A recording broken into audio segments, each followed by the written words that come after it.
السلام عليكم. اليوم راح نشرح موضوع يعتبر من أهم المواضيع بأي امتحان باطنية عملي، سواء كان امتحان نهاية الروتة أو امتحان الفاينل أوسكي، وراح نركز بشكل أكبر شوية على البريكارديوم اكزامينيشن. بالبداية راح نحكي على الجنرال اكزامينيشن اللي يكون associated ويا CBS system. أول شيء اللي هو general appearance of the patient.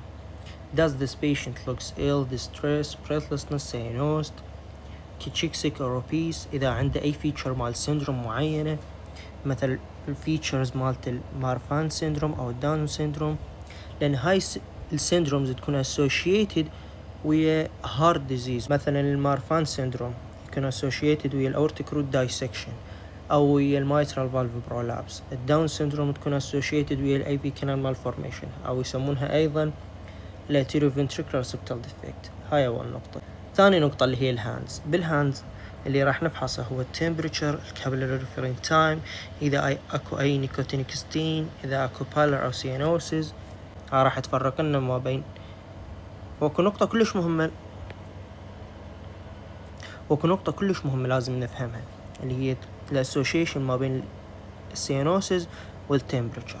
إذا كان أكو cold extremities أو cold hand and feet وسيانوسيس بنفس الوقت، فهذا mostly cardiac cause.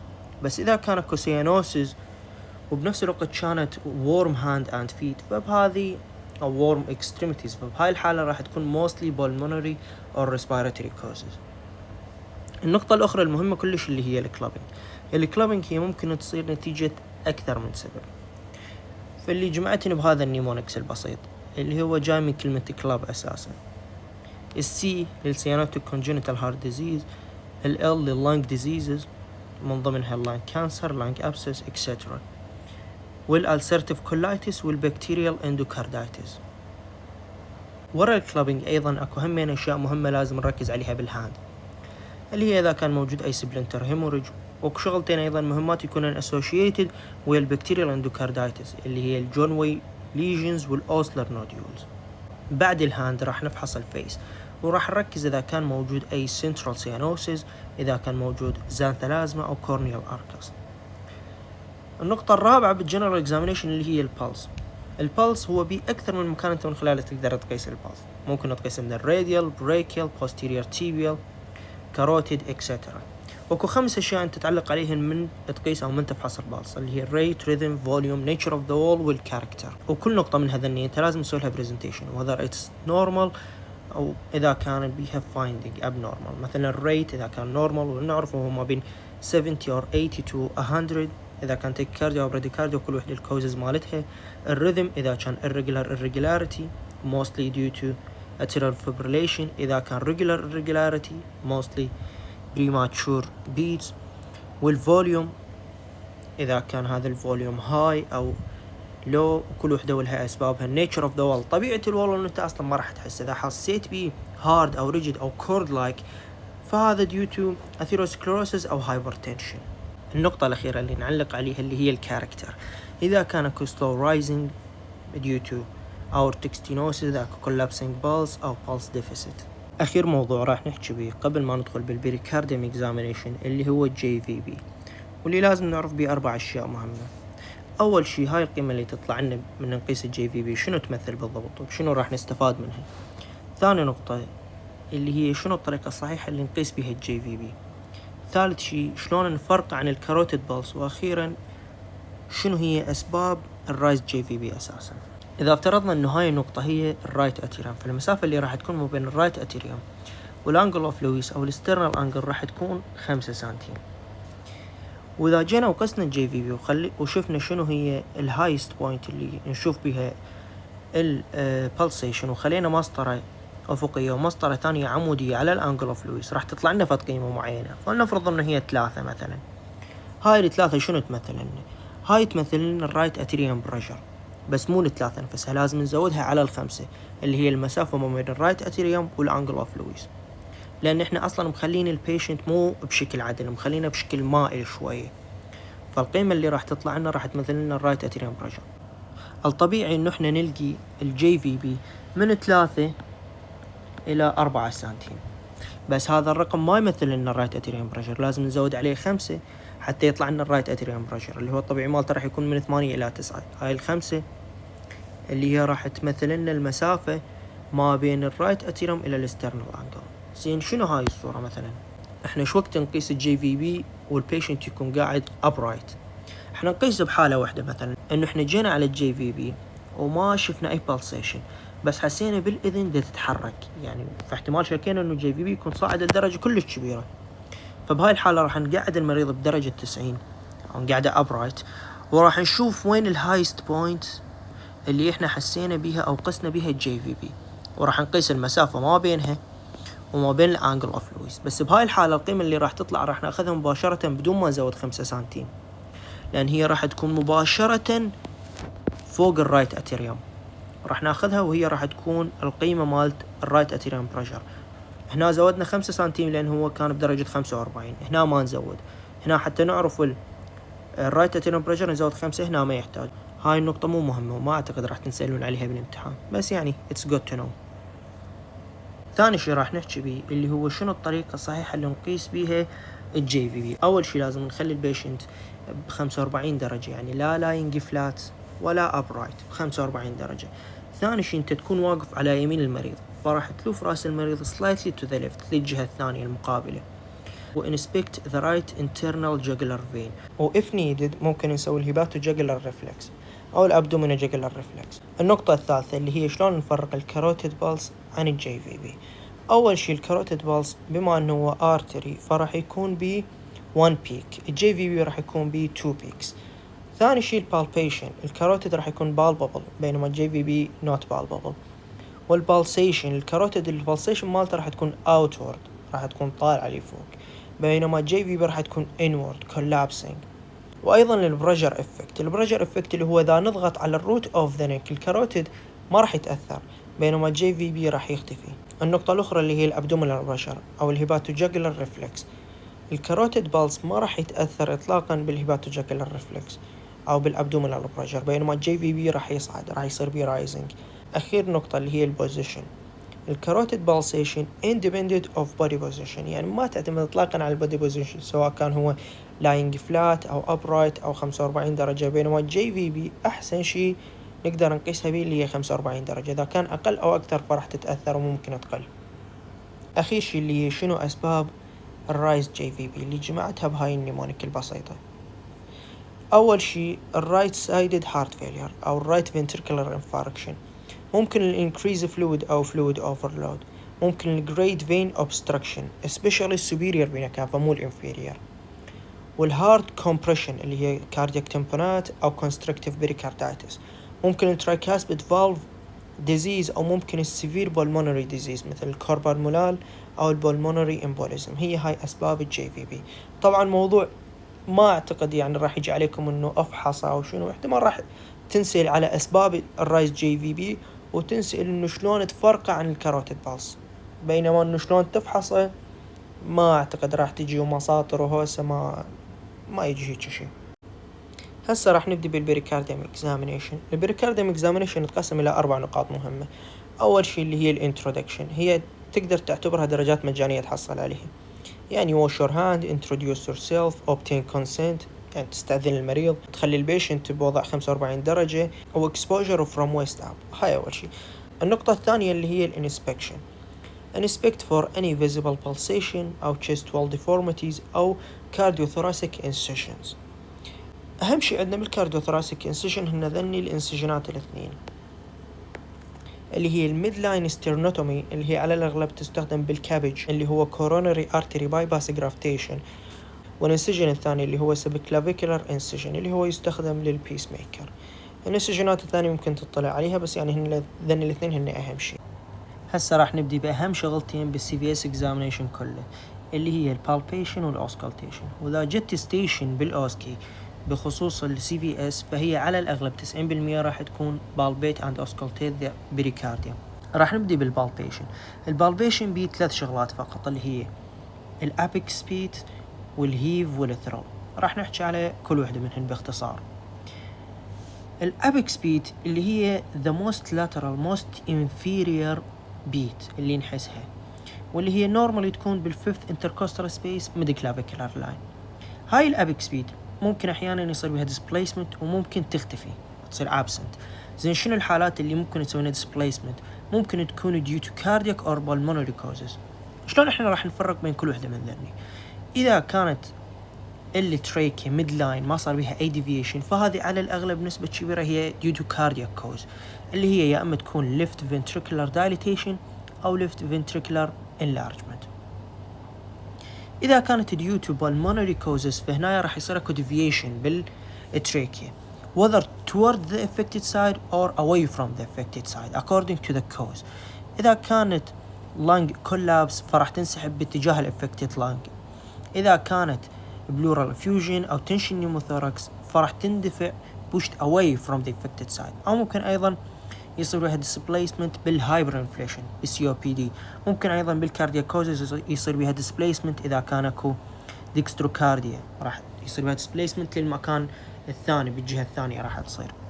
وبعض الاحيان ممكن يصير absent تختفي هاي الابيكس بيت لعدة اسباب، اهم سبب منهن اللي هو الCOPD اللي راح يسوي hyperinflation. ممكن ايضا بسبب الاوبيسيتي او اذا كان اكو thick chest wall او large breast. ممكن بسبب البريكارديال افيوجن اذا كان اكو ديكستروكارديا حكينا عليها، هذه انه راح تكون بالجهه الثانيه بالرايت سايد مو بالليفت سايد. واذا كان اكو لارج ليفت سايد بلورال افيوجن. هاي اول شيء اللي هي الابيكس بيت. ثاني شيء اللي هو الهيف شنو يمثل؟ اذا لقيناه يعني شنو؟ اذا لقيناها فمعناها انه عندنا رايت فنتريكولار هايبرتروفي. زين احنا وين نلقي الهيفز اساسا؟ احنا نلقيها بالليفت لور ستيرنال بوردر اللي هي هاي المنطقة تقريبا، اللي هي صايرة ما بين الفورث إلى الفيفث intercostal space left lower sternal border. إذا حسيناها فمعناها إنه عندنا right ventricular hypertrophy.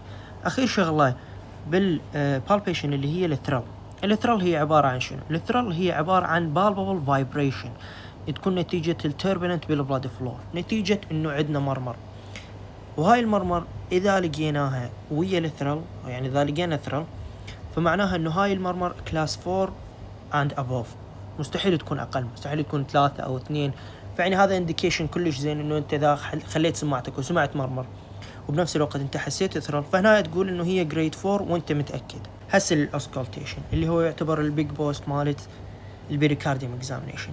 أول شيء بالأسكالتيشن أنت مو رأسا تخلي السماعة مالتك ورأسا تريد تجاوب الممتحن وتقول له لقيت aortic regurgitation، لقيت mitral stenosis، لقيت هيك مرمر. لا غلط هذا الشيء. الاسكالتيشن بها بريزنتيشن، هذا البريزنتيشن انت لازم تقوله كليته وعلى كل نقطة تذكرها درجة. حتى اذا انت غلطت مثلا بنوع المرمر، هي مثلا كانت aortic regurgitation انت قلت مثلا mitral stenosis whatever يعني، بس انت باقي البريزنتيشن مالتك كليته صحيح ومتكامل وعلقت على كل الجوانب اللي موجودة به، من الأس1 إلى الأس2 إلى الأدد ساوند إلى الأديشنال ساوند، وذن يختلفن الأدد عن الأديشنال، هسه راح نحكي به هنا أيضا. فهذا كليتهن عليهن درجات، لأن الامتحان راح يكون عبارة عن تشيك ليست. يعني مو أنت قلت الفايندينج اللي هو المرمر غلط معناتها كل الامتحان راح عليك، لا، معناها أن أنت راحت عليك نقطة من ضمن التشيك ليست، فأنت لازم تركز على باقي الأشياء أيضا. هسه نحكي عن الأوسكالتيشن. بداية بالأوسكالتيشن أنت لازم تعرف وين تخلي السماعة مالتك أصلا. أنت راح تخليها على 4 مناطق. زين شلون تعرف هاي المناطق وين مكانها؟ أوكي يعني هسه أقدر أقول لك مثلا الأورتيك second intercostal space، التراكاسبيد fourth، المايترال fifth. أوكي شلون تعرف هاي المكان؟ عندنا شيء إحنا نسميه الستيرنال نوتش، هو هذا الستيرنال نوتش. راح تجي وتخلي أصابعك على الستيرنال نوتش وتنزلهن، راح تحسك فد نوتش هنا صغيرة أو أنجل صغيرة يسمون، أو تقريبا هنا يعني بهذا المكان اللي هي يسمونها أنجل أوف لويس أو ستيرنال أنجل. هاي الستيرنال أنجل يتصل بها مباشرة السكندري. فبديهيا شنو عندنا هنا؟ عندنا سكند انتركوستال سبيس. على الجهة اليمين من عنده راح نلقى الأورتيك فالف، وعلى الجهة اليسار راح نلقى البولمونري فالف. هذه عرفنا أول فالفين. راح تجي وتنزل شوية راح تلقي الثيرد انتركوستال سبيس، وهنا راح تقرأ احتمال تشوفها غريبة، شنو الإيربس بوينت؟ هذا الإيربس بوينت يعني لا تفحصها أنت إلا تنطلب من عندك بالاسم، يعني يقول لك افحص الإيربس بوينت، غيرها هي ما مطلوبة صراحة من عندنا يعني كلش. راح تنزل شوية للفورث راح تلقى الترايكاسبيد، إنه راح تروح على الفيفث اللي هو راح يكون ميد كلافيكولار ايش راح تلقى؟ المايترال. زين الاربس بوينت شنو هي؟ شنو سالفتها؟ الاربس بوينت هاي تسمع بيها شغلتين بس. اذا سمعت بيها مرمر فهاي المرمر راح تكون اورتيك ريجرجيتيشن 100%. واذا سمعت بيها فيكست سبليتنج بالسكند هارت ساوند هاي راح تكون ASD، ما بيها اي نقاش. وهسه راح نحكي ليش يصير اكو فيكست سبليتنج وشنو هو السبليتنج اصلا اللي يصير سواء كان بالASD او بغيرها. وهاي النيمونكس همين تقدر من خلالها تحفظ الفالفات وترتيبهن. all patient take medicine يعني aortic pulmonary tricuspid mitral يعني هن سهلات اصلا. وهذه نفس الحكي اللي حكيته، يعني انه الاورتيك وين تلقاه بالسكند وشنو الصوت اللي تسمع به راح نحكي عليهم كذلك. وبالنسبه لهاي الكتابه اللي باللون الاحمر فراح تفتهمها اكثر بعد ما نشرح الشرح اللي جوا، يعني راح ترجع لها مره ثانيه راح تلقى روحك فاهمها تلقائيا. هسه نجي للبرزنتيشن مال الاوسكالتيشن. انت خليت سماعتك بهذين المناطق الاربعه، شنو تحكي؟ شلون تسوي البرزنتيشن مالتك؟ شلون ترتبه حتى تاخذ اكثر درجه ممكنه من التشيك ليست؟ طبعا اكو دكاتره يعني يحبون انه انت تبدي من المايترال وتصعد، او يعني هي مو كلش مهمه، تقدر تبدي منين ما تريد. يعني المهم انه انت تخلي سماعتك بالمكان الصحيح، يعني مو تخليها بالثيرد وبالفورث. اول شيء انت ما راح تسمع الصوت المضبوط وصوت المرمر او اي صوت كان، يعني لان انت خليتها اصلا بمكان غلط. وثاني شيء يعني البرزنتيشن مالته كله راح يكون غلط. اوكي هسه راح نبدي بالبرزنتيشن. خليت انت سماعتك راح تسمع عدة اشياء، شنو هن وشلون راح تسوي لهن برزنتيشن. انت راح تسمع 5 شغلات وتركز عليهن. اول شيء اللي هي الانتنسيتي اوف ذا هارت ساوند. ثاني شيء اللي هي هل يوجد اكو سبليتنج. الثالثة هل يوجد additional sound. والاخيرة اللي هي الادد ساوند. الخامسة شنو؟ الخامسة هي المرمر. والمرمر عايفين إلها صفحة بوحدها نحكي بيها. هسه اريدكم تسمعون وتركزون بهذا الصوت مال النورمال هارت ساوند، حتى بعدين من نسمع الابنورمال هارت ساوند راح تفتهمونها.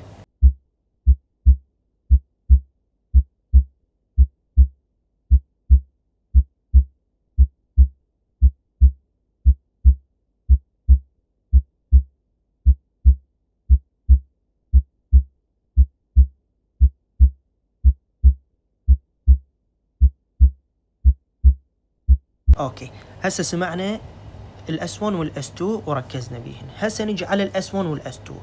خلينا السماعه اول شيء نحكي بيه ونعلق عليه اللي هو الاس 1 والاس 2.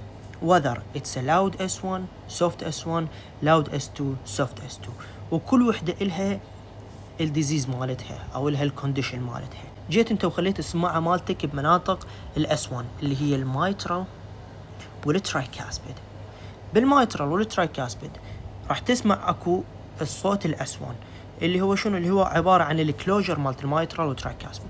لو خليت سماعتك على الاورتيك والبولمونري راح تسمع الاس 2 اللي هو عباره عن الكلوجر مالتهن.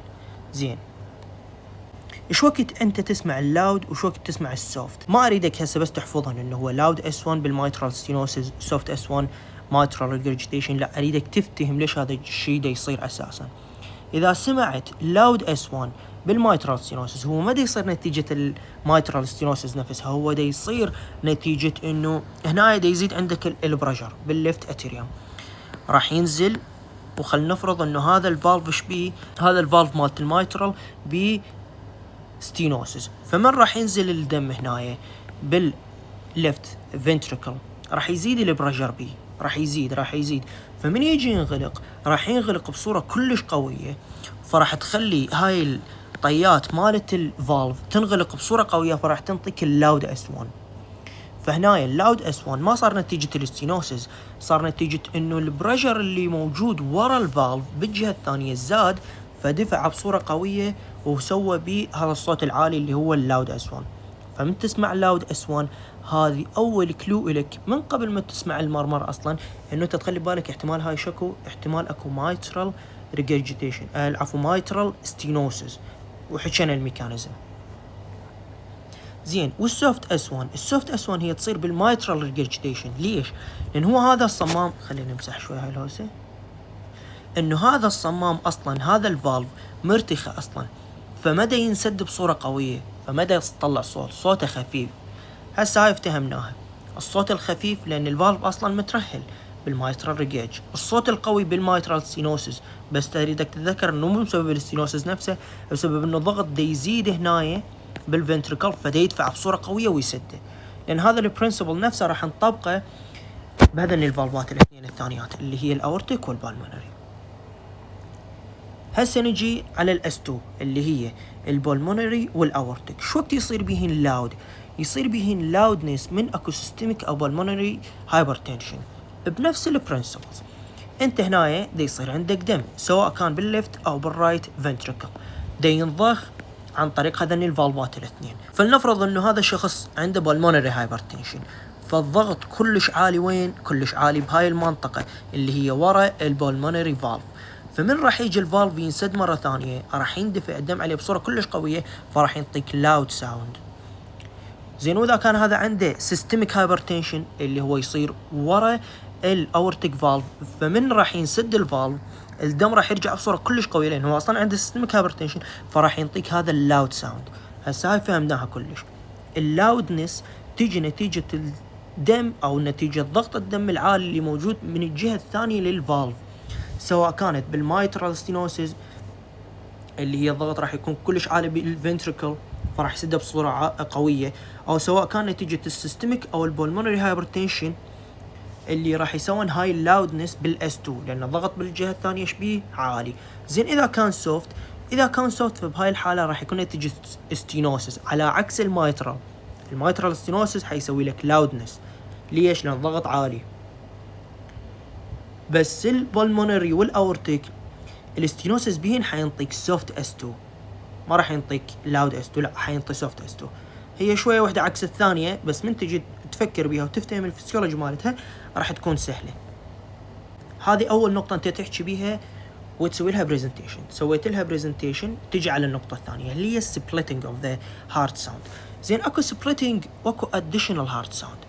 ذني يعني بالسماعه اذا انت ما سامعهن هوايه وما تعرف هي شنو كل وحده منهن، وما راح تقدر تفرق بيناتهم، راح يكون التفريق بيناتهم صعب.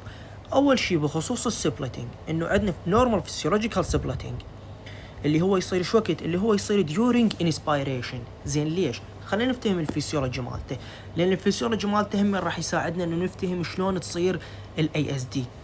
هذا الشخص اخذ انسبيريشن، اخذ نفس، راح يصير اكو نيجاتيف بريشر وين؟ بالتشست كافيتي او بالتشست. هاي النيجاتيف بريشر ليش يصير حتى يسحب الاكسجين من الخارج ويفوته لللنج، بس بنفس الوقت ايش راح يسوي؟ راح يسحب الدم اللي موجود بالفينز وراح يرجعه وين؟ راح يرجعه للرايت اتريوم. فراح يزيد البريشر اللي موجود بالرايت اتريوم، وهو بالعاده انه هو الرايت اتريوم البريشر اللي بيكون قليل، اقل بهوايه من الليفت. فبما انه زاد الفينس ريتيرن نتيجه النيجاتيف بريشر اللي موجود بالتشست، فراح يزيد البريشر بيه، فراح يصير ديلي بالكلوجر مال الفالف اللي خاص بيه. شنو هو الفالف مالته؟ اللي هو البولمونري فالف. هي هاي الفكره كليتها. اذا جينا وردنا نفرق ما بين السبليتنج وما بين الاس 3، فالسبليتنج هو راح يكون كلوجر مال تو فالفز بس وحده منهن متاخره عن الثانيه، بينما الاديشنال هو صوت اضافي مختلف. هسه راح اسمعكم اول شيء السبليتنج، وراها راح نحكي بيه شويه همين.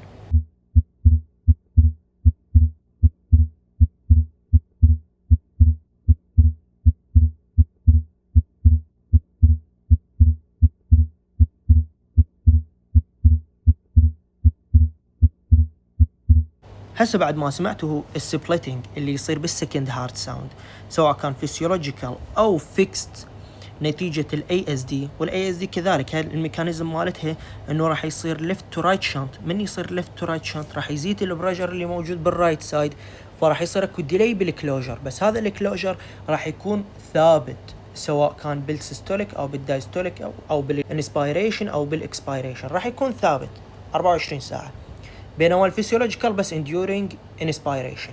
واكو شيء اتمنى انه ركزتوا عليها بالسبليتنج بالاس 2. الاصوات اثنيناتهم متشابهات، يعني هي مو لوب دوب تصير لوب دوب دوب، يعني الاصوات الثانيه اللي هي الاس 2 اثنيناتهم متشابهات، يعني الصوت دا يعيد ويكرر نفسه. ليش؟ لان اثنيناتهم فالفات، يعني ماكو شيء غريب جاي من برا، لا هن اثنيناتهم فالفات بس بمكان ما ينسدر بنفس الوقت وينطنك نفس الصوت، نسدن باوقات متاخره شويه وهم نطنك نفس الصوت بس متكرر. وهاي النقطة راح تفيدك كلش انه تفرق ما بين السبلتنج وما بين الاديشنال ساوند اللي هي الاس 3. هسه فهمنا شنو هو السبلتنج، فهمنا شو وقت يصير بالفسيولوجيكال اللي هي بالانسبيريشن، هاي ما تجي. اذا يجي فيجي فيكس سبلتنج اللي هو اذا شفته طفل يعني شكيت انه هو عنده اي اس دي، فهو هذا اي اس دي. وقلنا وين نسمع مكانها، نسمعها بالاربس بوينت او يعني شويه فوقها شويه جوها، بهاي المنطقه احنا راح نسمع الفيكست سبلتنج. ونركز زين انه الصوت الثاني الاس 2 يكون متشابه. زين بالنسبه للاس 3، الاس 3 هي تكون اديشنال ساوند، يعني يكون صوت مختلف. يعني شلون صوت مختلف؟ يعني ثلاثة صوت مختلفة، لب دب وصوت ثالث ما يشبه لا اللب ولا الدب. يعني هاي معناتها شنو؟ معناتها انه الفالفات دا ينسدر بنفس الوقت، ماكو ديلي، ماكو سبلتنج، اكو صوت مضاف الهن، صوت ما يشبهن هن اثنيناتهم، فهو هذا الاس 3. واذا سمعناه ويا اكو تاكيكارديا اس 1 اس 2 اس 3، تاكيكارديا هو هذا اللي قال له بريثم البرزنتيشن مالت الهارت فيلير.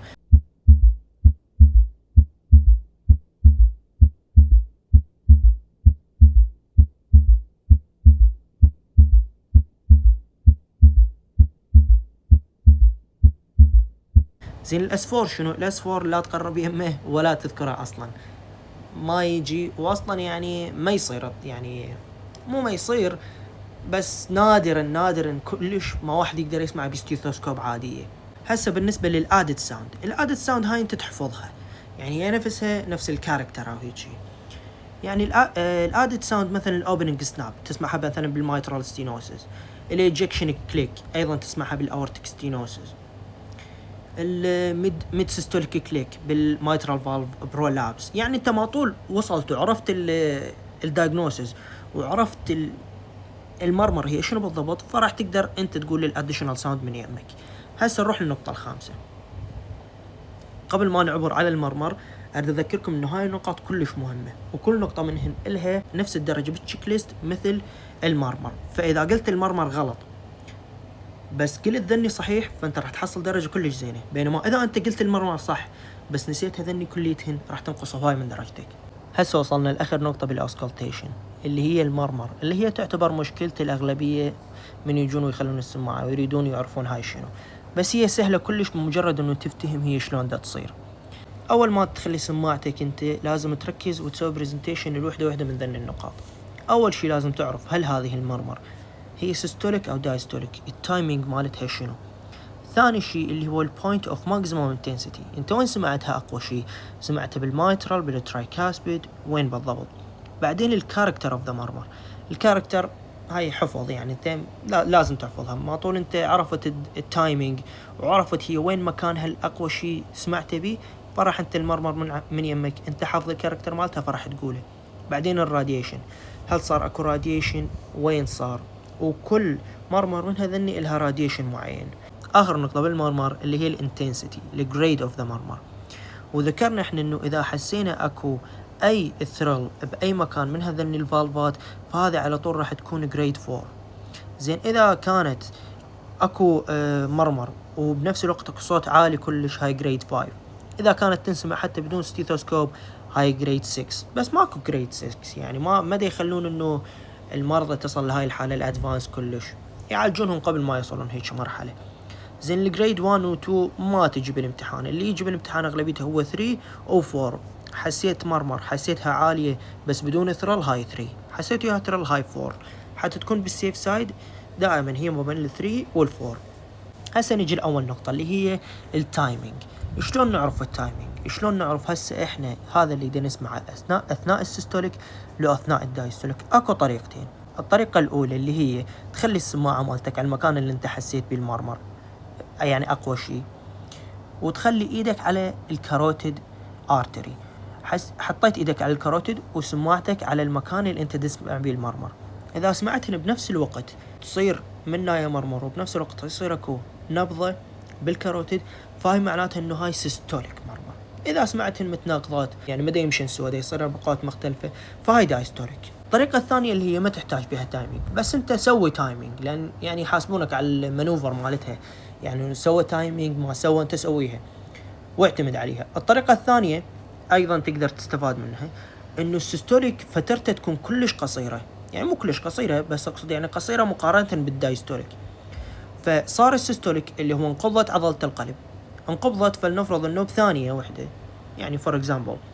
بعدين ايش راح يصير؟ راح يصير اكو دايستوليك اللي هي راح يصير اكو ريلاكسيشن بالفنتريكلز حتى يصير بها ريفيلنج مرة ثانية. هاي الفترة فلنفرض انه هي ثانيتين. اول نقطة تركز بيها انه هل هذه المرمر صار بالفترة القليلة اللي هي فترة السيستوليك او بالطويلة اللي هي الدايستوليك. ثاني نقطة انه اغلب المرمرات اللي تجي بالامتحان هي سيستوليك، نادرا كلش، وهي اصلا نادرة بشكل عام الدايستوليك مرمرز. فهاي نقطتين تذكرهن.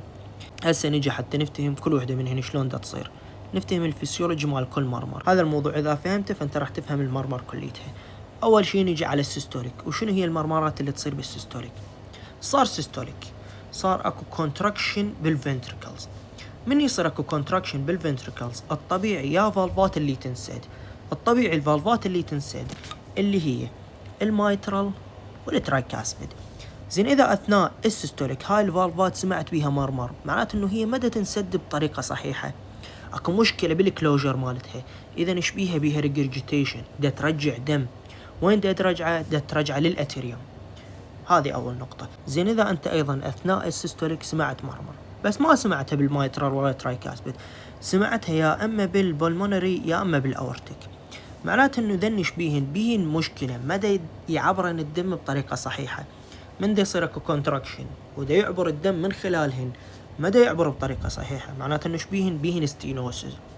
هذه اول نقطه. اذا سمعنا السيستوليك السماعه وين مخلينها؟ باي مكان، مخلينها على المايترال فور اكزامبل، وسمعت اكو سيستوليك مرمر، معناته انه هذا الفالف ايش بيه؟ هذا الفالف ما دا ينسد بطريقه صحيحه، بريجرجيتيشن. وخلي نقلب الموضوع بالعكس، خلينا نحكي على الدايستوليك. اثناء الدايستوليك انت سمعت مرمر، وين سمعتها؟ سمعتها بالمايترال وبالترايكاسبيد. معناتها شنو؟ معناته انه من دا يتوسع هذا الفنتركل حتى يدخل بيه الدم ما دا يدخل بطريقه صحيحه، معناته انه هذا الفالف ايش بيه؟ صاير بيه ستينوسس، يعني ستينوست هذا الفالف ما دا يدخل الدم بطريقه صحيحه، فمايترال او ترايكاسبيد ستينوسس. اخير شيء شنو؟ انه انت بالبلمونري وبالاورتيك اثناء الدايستوليك سمعت اكو صوت بيهن. اثناء الدايستوليك الطبيعي مالتهم انه هن يكونن مسدودات حتى يصير اكو ريفيلنج بالفنتركل. زين اذا هن ما انسدن بطريقه صحيحه معناته انه هن ايش بيهن ريجرجيتيشن.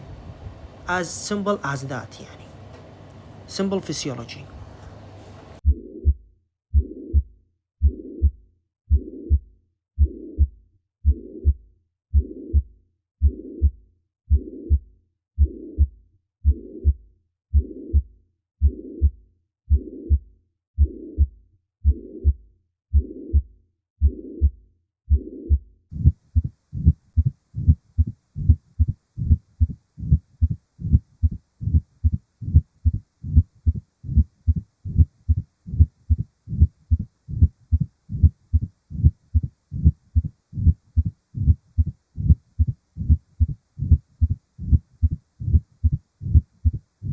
هسه سمعنا السيستوليك، سمعنا الدايستوليك، وحددنا لهاي المرمر وين مكانها بالضبط، عرفناها هل هي سيستوليك هل هي دايستوليك.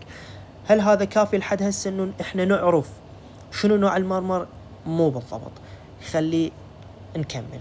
ثاني شيء انت وين سمعت المرمر اقوى مكان، يعني وين سمعتها بشكل كلش واضح، يعني هذا يفرق كلش. يعني مثلا هاي المرمر انت سمعتها during systole وسمعتها بالبولمونري، فهذه على الاغلب شنو؟ هذه على الاغلب ستينوسيس. زين اذا انت بنفس الوقت اللي هو السيستوليك بس سمعتها وين؟ سمعتها بالترايكاسبيد، هاي معناتها ريجيرج، يعني انت تشخيصات مختلفة باعتمادا على المكان اللي انت سمعتها بيه. هاي نقطة ثانية اللي هي point of maximum intensity. الثالثة اللي هي الكاركتر انت راح تقولها بناء على النقطة الاولى والثانية. من النقطة الاولى والثانية انت عرفت شنو الدايجنوسيس، عرفت هل هذه ماترال ريجيرج، فراح شو تقول بلوينج باند سيستوليك، وهي كذلك راح تكون هذا الصوت ايضا موجود، بس يعني ما راح تقدر يعني تسمع كلش لان الكاركتر يعني هي اصوات موسيقية، على الغالب هي تعتمد على حفظك. وكذلك البقية، هل انت سمعت مايترال ستينوسيس راح تقول شنو الكاركتر مالتها، سمعت في اس دي حتقول الكاركتر مالتها، سمعت الاي اس دي راح تقول الكاركتر مالتها. it is so simple يعني. بعدين الراديشن، الراديشن هاي الصورة موجودة وهمين حفظها، يعني لازم تفهمها ولازم تحفظها. حتى إذا أنت مثلا لقيت mitral regurgitation ولقيت وياه ثرل، يعني هذا الجريد مالته 4 أو أكثر، واحتمال أنت سمعته قوي مثلا فهذا جريد 5. فبهاي الحالة حتى أنت إذا ما لقيت أكو راديشن فأنت راح تقول إنه أكو راديشن للأكزيلا، أنت حاول تلقيه بالأكزيلا لأن هو على الأغلب بهيك جريد يكون موجود. وكذلك بقية المرمرز، مثلا الأورتيك ستينوسيس راح يصير هاي الراديشن وين؟ راح يصير للكاروتيد، وهاي الصورة كذلك حفظ. آخر نقطة حكينا بيها سهلة ما يحتاج نعيدها مرة ثانية، بس خلينا نسوي ريفريش سريع. أهم نقطتين بالسي في اس اكزامينيشن كليتها شنو؟ البالبيشن والأوسكالتيشن. البالبيشن بيه 3 نقاط، الأبكس بيت، الهيف، الثرال. الأبكس بيت احتمال يكون ديسبليست بيها، احتمال تكون كاردياك أو بالمونري وأسبابها موجودة، احتمال تكون أبسنت وهاي الأسباب موجودة. الهيف إذا لقيناها شنو معناها؟ والهيف نفحصها بمكان واحد بس اللي هو الليفت لور ستيرنال بوردر. الثرل وين نفحصها؟ نفحصها على أماكن الفالفات كليتهن، وعرفنا شلون نسوي ايدنتيفاي الكل فالف منهن. من الاسترنال نوتش تنزل لحد ما تلقي الاسترنال انجل، من الاسترنال انجل على اليمنى عندك السكند انتركوستال سبيس اللي هو ايش موجود بيه؟ موجود بيه الاورتيك فالف، وراح تكمل وتلقي بقيه الفالفات كليتهن. بعدين الاوسكالتيشن اهم شيء تذكره، لا رأسا تقول المرمر وتحرم على روحك الدرجه كليتها. ابدي بيه برزنتيشن كامل اللي هن مكون من 9 نقاط. اول نقطة اللي هي الانتنسيتي اوف ذا هارت ساوند، لاود اس1 سوفت اس1 لاود اس2 سوفت اس2، او اذا حسيت النورمال قول نورمال. بس اهم شيء من تقول وحدة من ذني لازم تعرف شنو سببها لان راح تنسال عليه. اذا قلت لاود اس1 فهنا لازم تعرف انه هي مايترال سينوسيس، وقلنا ليش؟ لان البرجر راح يزيد بالجهة الثانية فراح يدفع بقوة. ما راح تنسأل انت عن الميكانيزم، بس انت المفروض تعرف انه هي مايترال سينوسيس. مثلا سمعت انت لاود اس2 لازم تعرف انه سيستميك او بالمونري هايبرتنشن. اكوردنجلي انت وين لقيتها؟ انت لقيتها بمنطقة الاورتيك فالف لو بمنطقة البالمونري فالف. سمعتها السوفت اس2 لازم ايضا تعرف السبب اللي هي عكس الاس1. بالاس1 المايترال سينوسيس ينطيك لاودنس، بالاس2 ينطيك سوفت اللي هو الستينوسيس دا احكي عليه. هاي أول نقطة. ثاني نقطة اللي هي السبليتنج لازم تعرف تفرق ما بينه وما بين الاس 3. قلنا إنه السبليتنج هو صوت متشابه، يعني هو انغلاق فالفات 2 واحد منهم متأخر على الثاني. الاديشنال ساوند هو صوت مختلف عن، لا هو يشبه الاس 1 ولا الاس 2، تسمع 3 أصوات مختلفة، فهذا اس 3. الاس 4 انساه أصلا لا تذكره. الاديشنال ساوند همين قلناهن ولأني تحفظهن يعني. والمرمر لازم تسوي لها برزنتيشن كامل من التايمينج مالتها، هل هي سيستوليك هل هي دايستوليك، وذكرنا طريقتين، يا اما تقدر انه تسوي لها تايمينج ويا الكاروتيد بالز واذا كانت بنفس الوقت دا تصير هاي سيستوليك، يا اما تقدر تركز شويه يعني تزود 10 ثواني 15 ثانيه على الوقت مال كل فالف انه تسمع زين. هل هاي صارت بالفتره القليله اللي هي فتره السيستوليك؟ هل صارت بالفتره الطويله شويه اللي هي فتره الدايستوليك؟ النقطة الثالثة اللي انت وين حسيت اقوى مكان؟ من اول نقطتين انت راح تعرف تشخص. حسيت انه هي سيستوليك، حسيت انه هي بالمايترال واثناء السيستوليك شو يصير بيه؟ يصير بيه ريجرجيتيشن. That's it, as simple as that. بعدين الكاركتر حفظ، بما انه انت عرفت التايمينج وعرفت البوينت اوف ماكسيموم انتنسيتي انت راح تعرف الكاركتر. بعدين الراديشن حفظ والجريتينج. اتمنى انه تكون الفكرة وصلتكم.